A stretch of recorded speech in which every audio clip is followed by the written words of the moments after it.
प्यारे बच्चों, आज हम क्लास 8th का 6th चैप्टर लेंगे जिसकी प्रश्नावली 6.2।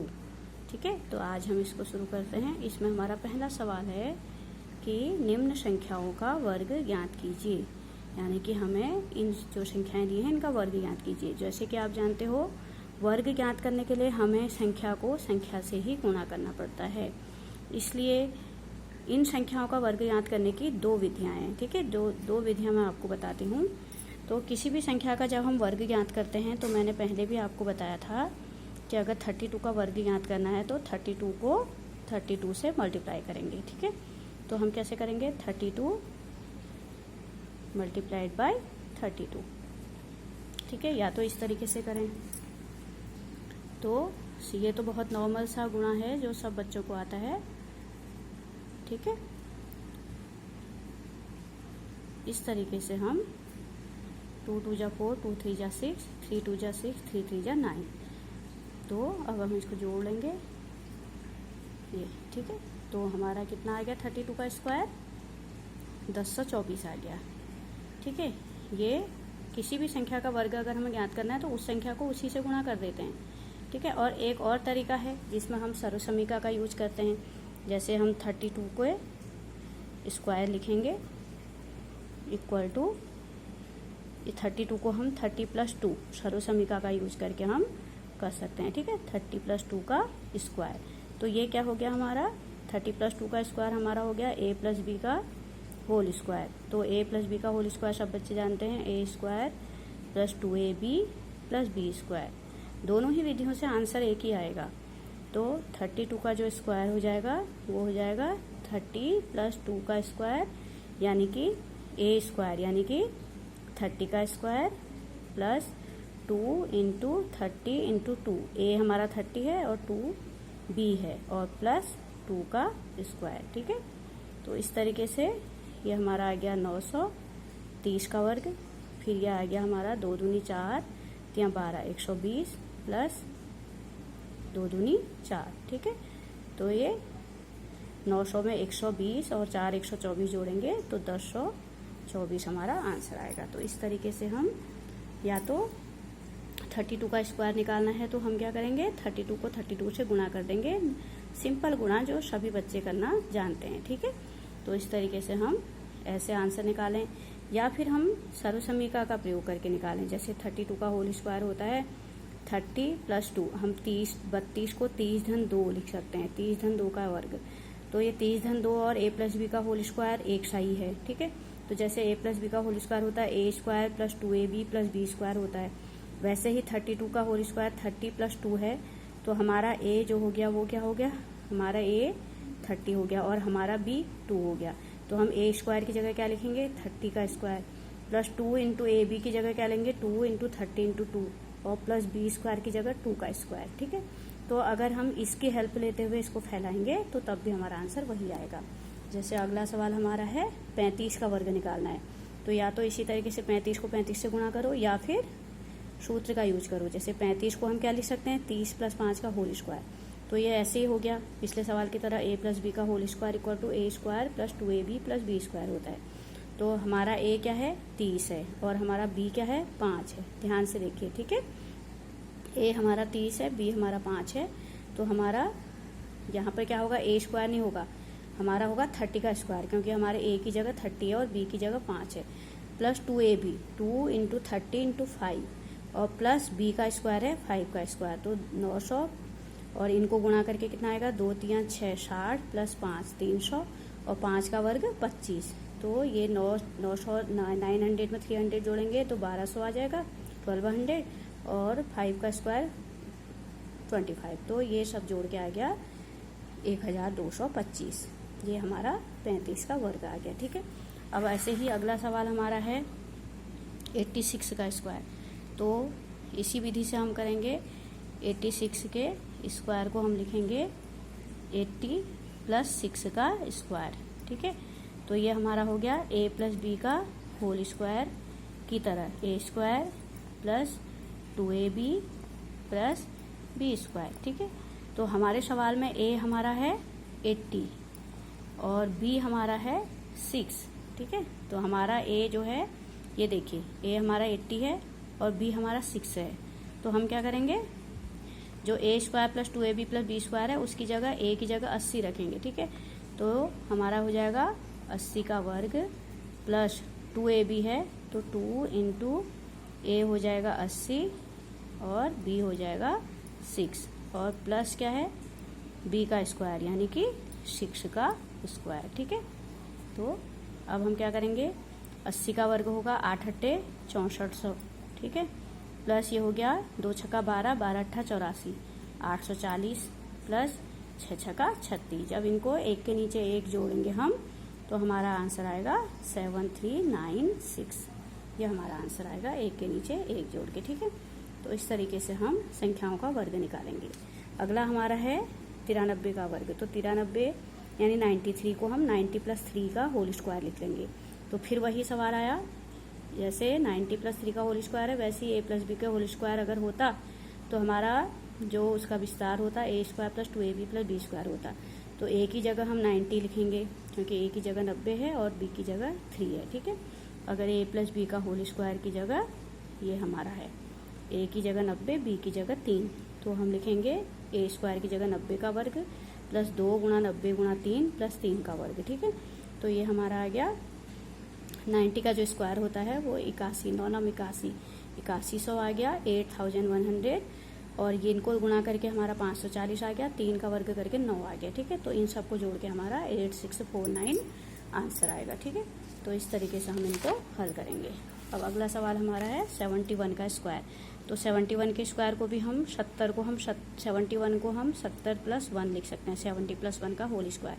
तो ये भी ए प्लस बी का होल स्क्वायर की तरह ही बनेगा, ठीक है। तो बी हमारा क्या है, यहाँ पे बी है 1 और ए है 70, ठीक है। तो यहाँ पर याद रखना ए हमारा 70 है और बी हमारा 1 है हमारे सवाल में। तो हम ए स्क्वायर की जगह क्या लिखेंगे, 70 का वर्ग प्लस 2 इंटू ए इंटू बी, बी हमारा 1 है, 1 का स्क्वायर। तो ये 7 4900 आ गया, 4900 प्लस 2 7 14 140 प्लस 1।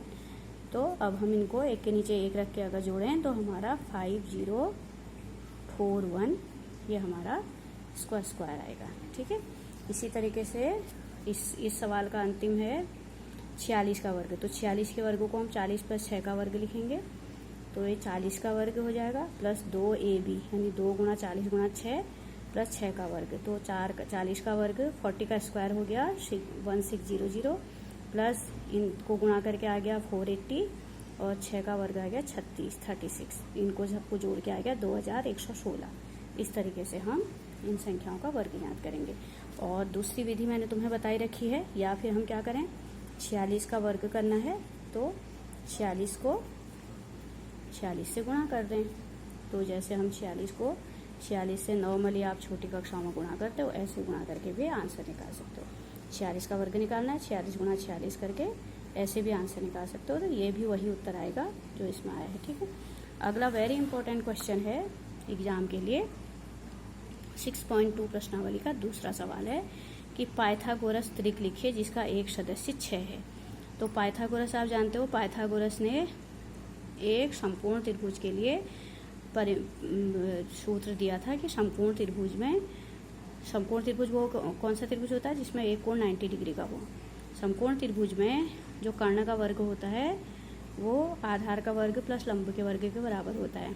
तो पाइथागोरस ने एक और चीज़ बताई थी कि अगर हमारा एक भुजा समकोण त्रिभुज में एक भुजा, ये पाइथागोरस की जो त्रिक है वो समकोण त्रिभुज के लिए, अगर एक भुजा हमारी जैसे माना AC मान लो वो 2m है तो दूसरी भुजा m² - 1 होगी और तीसरी भुजा जो सबसे लंबी है वो m² + 1 होगी।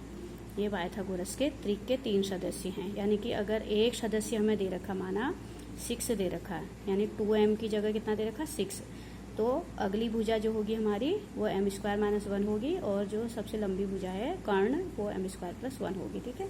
तो इस सवाल में हमको ये दे रखा है कि पाइथागोरस त्रिक लिखिए जिसका एक सदस्य जो है कितना है 6 है। तो यानी कि पाइथागोरस त्रिक के 3 सदस्य जो होते हैं, पाइथागोरस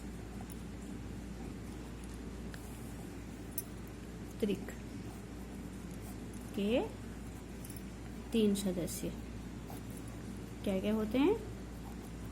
एक होता है 2m, एक होता है m² - 1 और एक होता है m² + 1।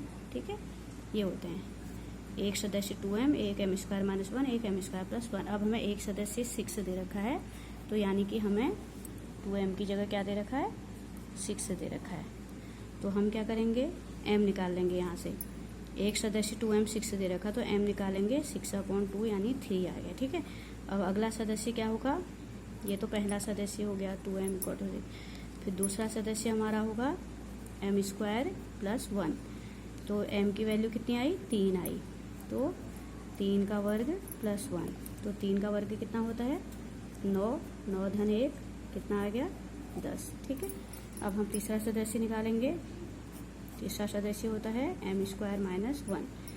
m की जगह 3 रखेंगे, 3 का वर्ग - 1, 9 - 1, 3 का वर्ग 9 होता है, तो कितना आ गया? 8।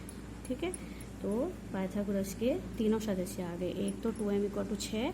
यहाँ पर ध्यान रखना बेटा, जो m की वैल्यू आई है वह पहला सदस्य नहीं होता।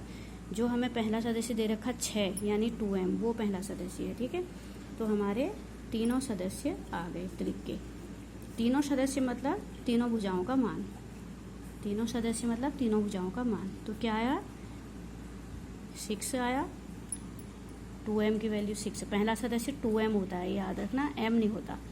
यहाँ पर बच्चे बहुत बार गलती करते हैं, वो m की जो वैल्यू निकालते हैं उसे हम पहला सदस्य कह देते हैं। ऐसा नहीं है, पहला सदस्य तो 6 है और 6 को हमने 2m मान रखा, तो पहला सदस्य 6 है, दूसरा सदस्य 8 है और तीसरा सदस्य 10 आया। देखो, पहला 2m = 6, दूसरा सदस्य 10, तीसरा सदस्य 8, यानी कि तीनों सदस्य 6, 8 और 10। ठीक है, उसी तरीके से हमें दे रखा है पाइथागोरस त्रिक का एक सदस्य दे रखा है 14।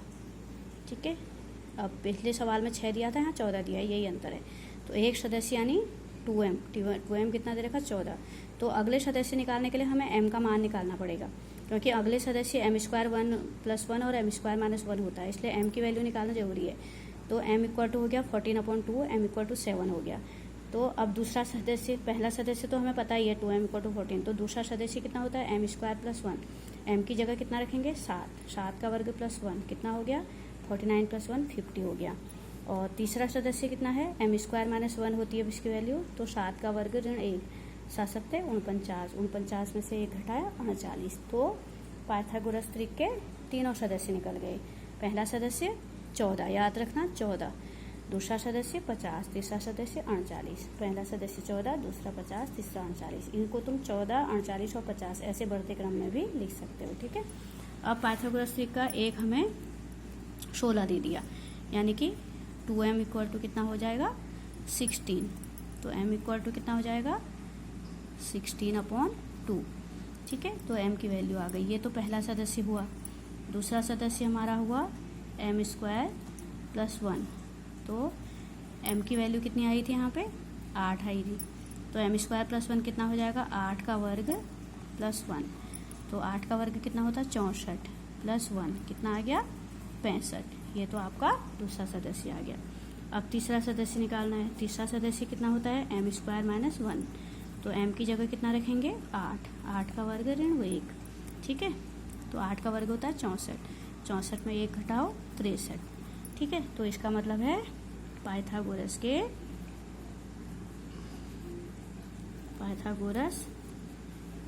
त्रिक के तीनों सदस्य, ठीक है, तीनों सदस्य हमारे निकल गए। पहला सदस्य क्या निकला हमारा? 2m = 16, ये तो दिया ही था 16। दूसरा सदस्य अगर बढ़ते क्रम में लिखें तो 63 और तीसरा सदस्य 65। ठीक है, ये हो गया। बहुत इंपॉर्टेंट सवाल है और हर साल एग्जाम में आता है। इसी का लास्ट सवाल है, पाइथागोरस त्रिक का सदस्य 18 दे रखा। अब तो आपको आ ही गया होगा, यानी 2m = 18, तो m = 18/2 यानी 9। ठीक है, तो हमारा पहला सदस्य तो 2m है ही, दूसरा सदस्य क्या होता है? m² + 1 होता है, और तीसरा सदस्य क्या होता है? m² - 1। तो पहला सदस्य 2m = 18 है, वहीं से हम m का मान निकालेंगे 18/2 9। ठीक है। अगला सदस्य हमारा होता है m² + 1, यानी 9 का m की जगह 9 सबमिट करेंगे। 9 का स्क्वायर + 1, 9 का स्क्वायर 81 होता है, 81 + 1 कितना हो गया 82। और अगला सदस्य m² - 1, m की वैल्यू सबमिट करेंगे, m की वैल्यू 9, 9 का स्क्वायर -1, 81 - 1 80। तो पाइथागोरस इस ट्रिक के तीनों सदस्य क्या आ गए 18, 82, 80, या 18, 80, 82 ऐसे भी लिख सकते हैं। ठीक है, तो एग्जाम के लिए बहुत इंपॉर्टेंट है। तो प्यारे बच्चों, आपके समझ में अच्छे से आया होगा। अगर आपके समझ में अच्छे से आए तो ज़रूर सब्सक्राइब कीजिएगा जिन्होंने नहीं किया है।